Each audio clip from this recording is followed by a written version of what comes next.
bike fires into life, and we're going to leave Santo Domingo. So that power door was really nice, to be fair. And I've started to think now that the power doors aren't the kind of really cheap, you know, like characterful accommodation. They're like high-end hotels now. So the book I was reading about them, I think the guy went in 2016, even earlier, like early 2000s, he was using power doors, and he was saying they were like 40 or 50 euros, but they're not, they're like 80 if you can get them on offer. So I'm going to stop using them now. I feel like they're a little bit too expensive, and they're more of a thing that you do if you were, in my case, if I was going with Susie, I would use them then. I probably, because they're really fancy and stuff, aren't they? And they're kind of weighted on a lone motorcycle traveller. Oh, red light, stop. I'm going to turn right in a minute, head down on the LR111 back to Ezcaray. What we'll do is we'll then cut through the mountains and join on the N111. Am I still held by this red light? I can't see anything. I think I am. Oh, I'm going to stop actually and get some money out, because little pro tip for you, Sabatel is the bank that gives you the cheapest transaction fee. So if you see a blue sign that says Sabatel, you'll be charged like €2. If you do Santander and you want to use a UK credit card, you'll be charged an absolute fortune. £1.80. So you want to do local, and then let your bank do the transaction. We finally found the road we're meant to be on, the LR415. So what I was saying in the town, but I kept getting interrupted by being lost, is what you should do is take a thermos flask with you and a selection of tea bags, and then when you go to breakfast, even if you don't even have the breakfast, the power doors give you a free drink voucher. So you could have like a coffee and then ask for agua caliente, por favor, hot water please. They'll love it because you've asked it in Spanish. They'll happily fill your thermos up, and you drop a tea bag in, and you can carry some of those cartons of milk, little thingamajigs of milk, soy milk in my case, I don't drink dairy milk, and then you're set. And it gives you that kind of nice refreshing cup of tea, which you kind of need when you're out on the road, especially out in the it's not that warm. Nice to stop and have like a nice warming cup of tea. So that's my top tip, second top tip for the day. While we're here, Nigel's going to be really impressed with me because I'm going to do some more Spanish. If you would like a coffee, cafe solo, as in like coffee on its own. Oh, let's just pop round these cows.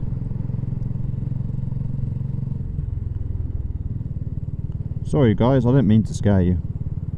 They're really nice animals, aren't they? And if you want it with or without milk, you say cafe con leche, cafe sin leche, that's without milk. If, like me, you want a particular type of milk, you can say soya, leche de soya, or soya, as I think they would pronounce it. Leche de avena, that's oat milk. So there you go. You've got various options for ordering milk. So cafe con leche de soya, so that means coffee with soya milk.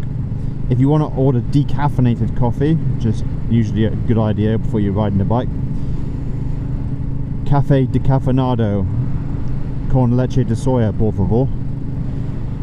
Look at me. I can order a drink. What are you saying, Nigel? You impressed? It's actually quite funny because Nigel sometimes is resident in Blanes, which is on the Costa. Oh, it's not the. Is it Costa Blanca? Blanes is where one of the Costa starts and the next one finishes.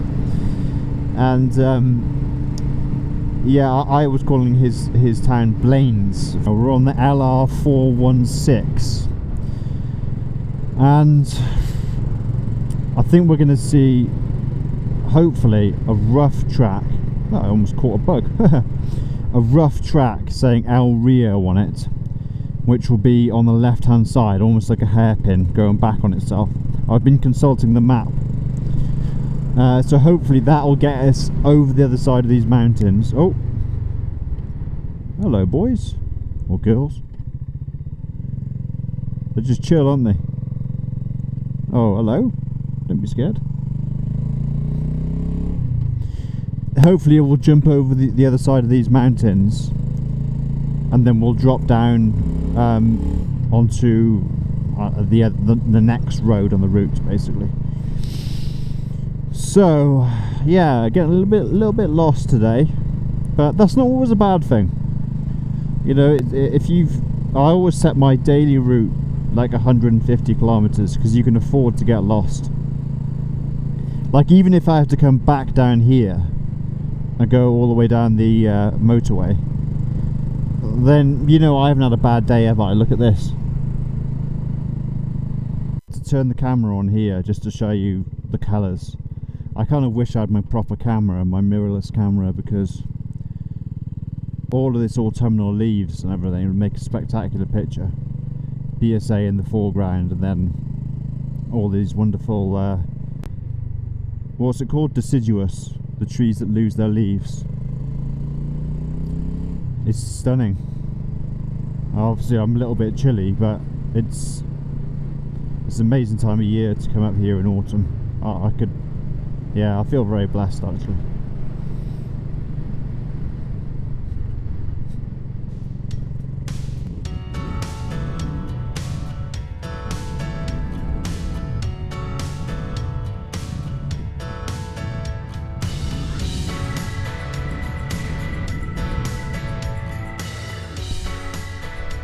Right, we've come up this track after the ski resort, which is down there in the distance. That's where the paved road ends. See that road? You can see it all the way around.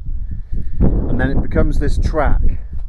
And I thought, I don't really want to do another track, but I've gone on my phone and you can see that this we'll go past the heliport, obviously to rescue skiers and stuff. And then it should actually drop down here onto the LR 113.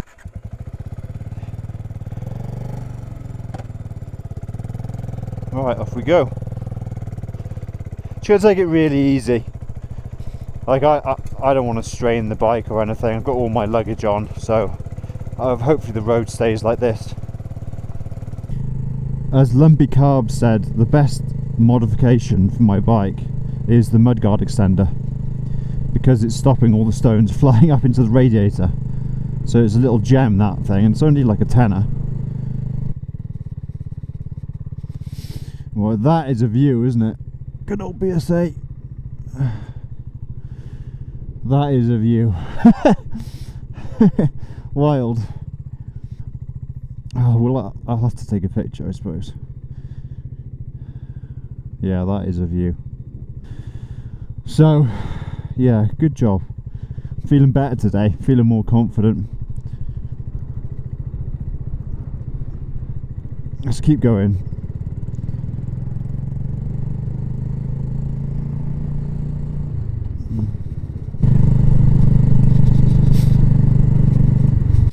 You can see where the road's going to go, can't you? It's going to track along that tree line down there. And I think this little route, it's the RF 416, and it obviously descends into a dirt track, would be great for adventure bike tours. So one, it's way less famous than the Picos, so up here in the Demandas, but I think it's within a lot of people's ability. Like, I'm managing to do it, So imagine you took a tour and you took them up here instead. I think they'd get a great sense of adventure, a little bit of feeling of off-road, but without any, you know, feeling like out of their depth. I think a big adventure bikes could easily do this. You know, if I'm doing it on a BSA, then, you know, an Africa Twin or a GS could eat it up. Also, because I got these Sparkbusters handguards, now they say they're not, that they're more for wind protection, they're not impact protection, and they say that because they're not a 2-point mounting system.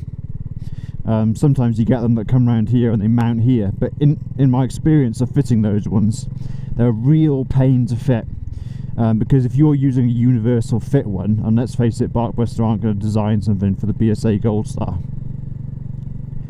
because no one in their right mind would put Sparkbusters on a BSA, would they, apart from me? So Sparkbuster aren't going to design it, so you're left with the universal fitment, right? And so you've got to like bodge it onto here somehow using the various angles and things.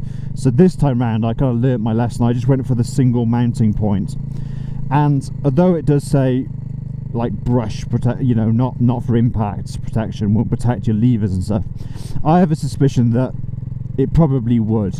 So if you ended up bashing foot drop, if I drop this bike now, which I don't want to give the universe any indication that's what I want to do, but if I did, I think this would protect my lever and probably my mirror as well a little bit. Wow, here we go. We're still climbing, aren't we?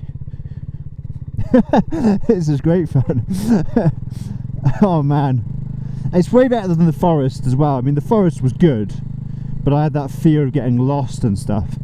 Now I've got like just the right amount of adventure, if you know what I mean. I love adventuring, but I don't want to be sort of like really stranded and in trouble, if I'm honest.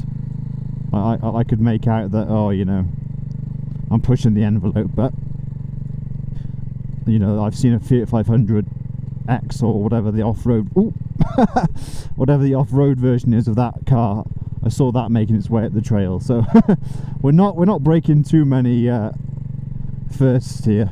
Although maybe I am the first to bring a BSA Goldstar 650 up here. Probably am. Don't see many of them in Spain. There's a heck of a long way to go back. If I end up having to turn and burn and go all the way back down, that's going to be a pain. But I have a feeling I'm on the right track, so to speak, literally and figuratively. Figuratively. I think that made sense. Come on, where's that helipad? Where's that helipad? Nice CNC gear, doing me proud. Well done. I might take a picture for them actually. I think that'd be a nice thing to do. Stop and take a picture up here. For me, and also for to show them what their luggage is being used for, because they were nice enough to send it to me for free, so I really appreciate that.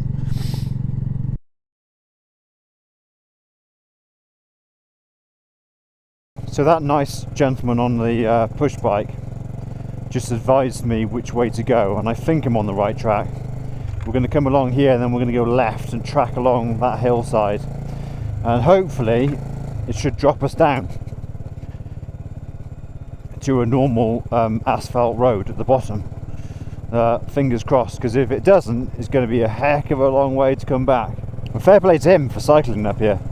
I mean, it's a heck of a long way. We're at almost 1900 meters. I do like it when we're going down. Well, we're going down and then come back up, but why am I indicating? That is weird, isn't it? Mansilla de la Sierra, okay. Heck of a view down there. I hadn't anticipated it being this steep. This is a problem.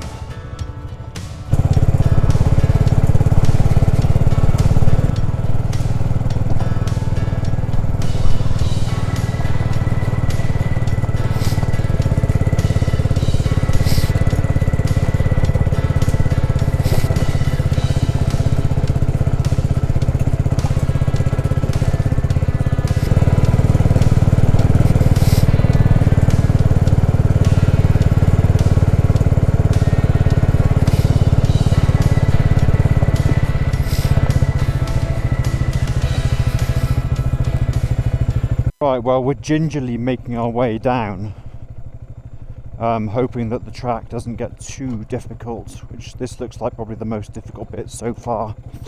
I'll try and run in the side here so I'm not hitting the full-on force of the rocks. But I'm just following the track, and we'll hopefully link up with the 113, which is a paved road. Otherwise I've got a heck of a long journey to backtrack, and these rocks are, yeah, luckily I've got a comfy seat because they're quite fierce. We are gradually making progress down this track. We want to pop out on the LR113, as I keep saying, and if I succeed in this I will be so chuffed, because honestly it is pushing the BSA a little bit. I think suspension's not really made for this kind of work, is it? Luckily for me I've got the tyres on that can do it. So I've got a couple of steep sections to breach, and I hopefully will pop out on a paved road.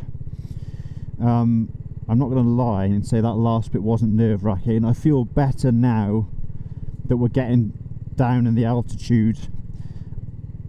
You know, like the very, very worst case scenario, if something happened, I could probably roll the bike down and then call for breakdown at the hill at the bottom. But let's see. I mean, it ain't over till it's over, if you know what I mean. And every now and then the road just throws you one of these sections. But like I said, if you were doing a tour on adventure bikes, this would be so good. Almost makes me want an adventure bike again. The lake is starting to look really big, and this little township is starting to get bigger and bigger. Hopefully I can just get down this last bit, which, if you look, has actually become quite technical. I just don't screw up at the last hurdle. This trail could have a sting in the tail, because if you look at the mountains, they're sort of rolling and then they drop off very sharply into the lake. So the last bit, but we'll plod on. Come on, we're almost there. We're almost at the paved road. And then it's just a cruise to the hotel. So I know the tyres can handle the mud, but I don't know if the bike can handle being bashed on rocks all the time. The suspension is obviously road suspension. It's not designed for this kind of hammering. Which is why after this I'll probably hang up my off-road intentions for the rest of the trip, and I'll let the BSA just do what it's meant to do and cruise on the road. We've probably done 20 or 30, maybe even 40 kilometers, what I would consider off-road, on a bike that's like a modern retro. Oh look, we're approaching concrete. Good God, luggage is still attached. Oh, obviously I got a little bit of a bump from the concrete, but it's nothing like loose rock. Oh, there it is. Oh, well done. Oh, good God. And the bike's still in one piece, just about. So am I. Right. That's it. Oh, yeah. Oh. Let's go and get a coffee. Right, well, the RL13 is probably the most poorly maintained road I've been on. You see they've just put these bollards out, and that's to warn you there's a giant hole in the road.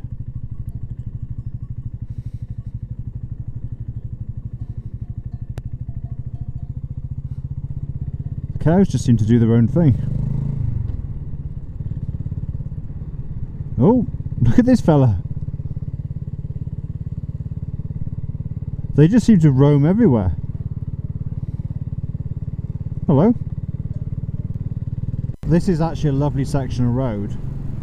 Just seen some Spanish motorcyclists on tour. No Brit plates to be seen. And they are redoing this whole road. Like all the way along you'll see little pull-ins with the steamrolling machine diggers, pipe work. So if you came back here in a couple of years, odds are this would all be perfectly smooth tarmac. Not the best day for it today, but still having fun. Oh, here you go. Spoke too soon. They've done it. This is the area they've already finished. Oh yeah. Oh, could just go on like forever like this, couldn't it? Butter smooth tarmac. It doesn't even matter that it's raining when you got a road like this. Unfortunately, it's only 2 kilometers. Still, I'm going to enjoy every meter. That's really, really satisfying, that road. It just, I don't know, there's something about these roads in Spain that they just flow.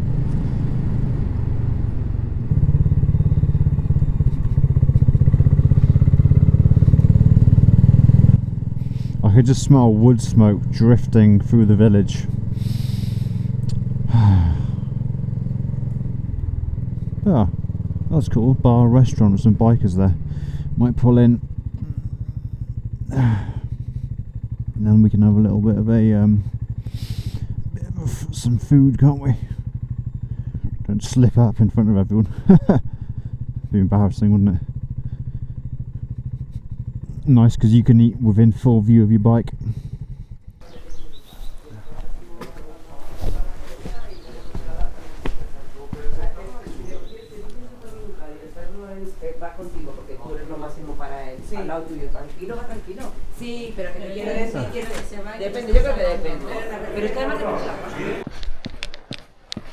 Right, well that was a great place to stop. Bar restaurant La Pradera. Oh, gloves have got a little bit wet, but never mind. Let me just show you.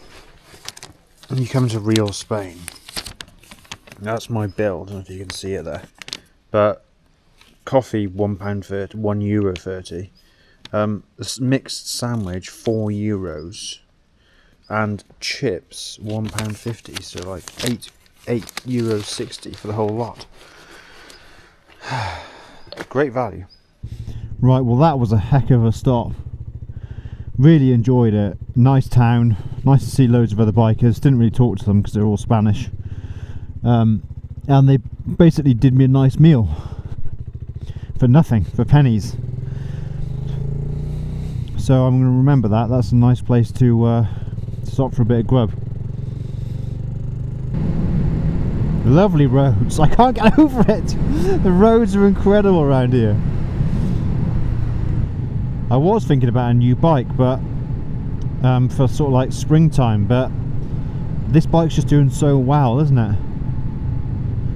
I mean, if something goes wrong with it, then I'll obviously have to reassess the situation, but as it stands, this 650 single just seems to suit the way I ride and explore. Let's see what BSA do with the Scrambler. I doubt, the thing is, I doubt I'd get a good trade-in price if we went for the Scrambler. And it would have to have significantly better suspension. Otherwise, I'll just keep this with my tyres on it. Well, I wanted to show you this little town called Salas. And it just shows that all of Spain isn't these kind of picturesque, pretty, idyllic little mountain kind of hamlets. They've got some areas that just look totally run down and abandoned. This looks like you'd imagine Detroit in the US to feel like. Just rusting stuff everywhere. Old factories that are just disused. Warehouses. Train tracks that haven't been used in years. And then look at the train.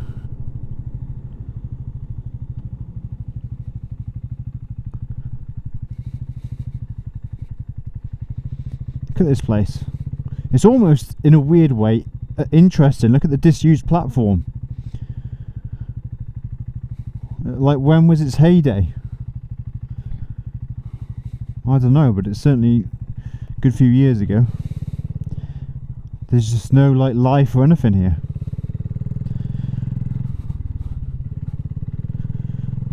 I think it's worth showing these places just as much as it is the you know, the picturesque parts of the trip. 9:10 final stretch. We just pulled off the 263. We're going to Santo Domingo de Silos, and that's 14 kilometers along this road, so just keep making progress and hopefully we'll get there in good time. Whoa! Oh dear, I can see rain ahead. See that big band? Oh, I was hoping to get to the hotel before I got soaked, but never mind.